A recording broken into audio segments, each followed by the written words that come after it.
Salut les amis, je viens vous faire un petit conseil que j'ai entendu hier soir dans une conférence très intéressante d'une personne qui est électro-hypersensible.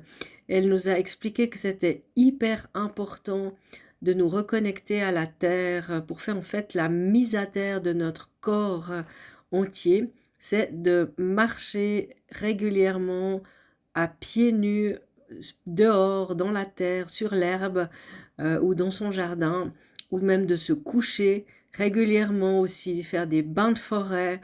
C'est vraiment très très important pour se reconnecter et surtout se nettoyer de ces ondes qui ne sont pas du tout bonnes pour la santé. Selon cette personne, nous sommes tous quelque part électrosensibles et il y a d'autres personnes par contre qui sont électro-hypersensibles. Donc on est tous de toute façon réceptifs à ces ondes malheureusement, mais on ne réagit pas tous de la même manière. Par contre, malheureusement, c'est qu'on ne sait pas ce qui se passe à l'intérieur de notre corps. Et j'ai été très, très, très surprise, même si je m'attendais déjà un petit bout, c'était de voir les effets sur la santé de ces ondes.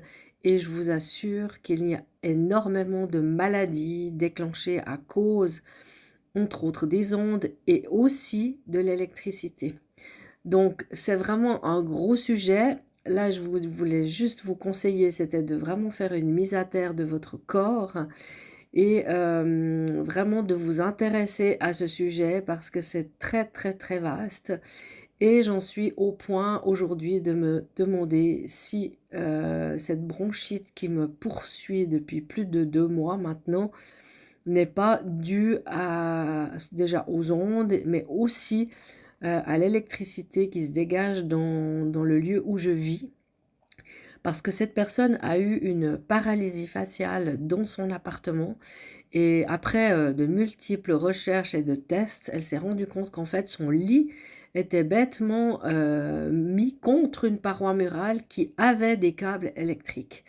Donc en fait, ceci a déclenché son problème de santé. Ensuite, le conseil qui me vient à l'esprit, c'est que lorsque vous utilisez votre téléphone portable ou votre ordinateur portable, c'est de ne jamais les utiliser lorsqu'ils sont branchés au câble en fait de recharge de batterie. Parce que du coup, toutes ces énergies vont dans votre corps. Il conseillait aussi éventuellement, c'est d'avoir une souris d'ordinateur avec un câble.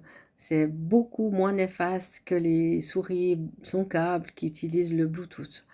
Donc très très intéressant et moi personnellement j'ai des appareils auditifs depuis quelques mois qui ont le Bluetooth et je commence à me demander aussi si ce n'est pas à cause de ces appareils que j'ai des problèmes respiratoires.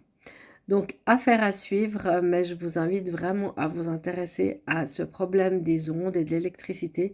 Il existe beaucoup d'appareils de mesure. Cette personne était adorable et vraiment super parce qu'elle n'a vraiment pas essayé de nous vendre quoi que ce soit. Par contre, elle nous proposait de faire un bilan éventuellement de notre logement. Donc, c'est certainement ce que je vais faire avec cette personne. Donc, pour ceux qui sont intéressés à avoir plus d'informations, vous pouvez m'écrire en message perso. Je ne mettrai pas ces coordonnées ici parce que certains disent que c'est pour de la vente et ne croient pas en la véracité de ce qu'il dit. Donc voilà, je voulais vous partager cette information. Donc vraiment, profitez de faire des bains de forêt, d'enlever vos chaussures parce que le caoutchouc des chaussures en fait coupe l'effet bénéfique de la terre. Donc vous pouvez marcher pieds nus. Alors il existe des sangles que lui proposait, des sangles qu'on peut mettre à nos chaussures pour justement faire la mise à la terre. Mais tout simplement, enlevez vos chaussures et marchez pieds nus dans la nature, au bord du lac, sur le sable par exemple, ou au bord de la mer. Toujours pieds nus, c'est vraiment très très très bénéfique pour se vider de ces énergies négatives et puis surtout se charger de belles énergies. Donc voilà, je vous souhaite une belle journée, à bientôt, salut à tous!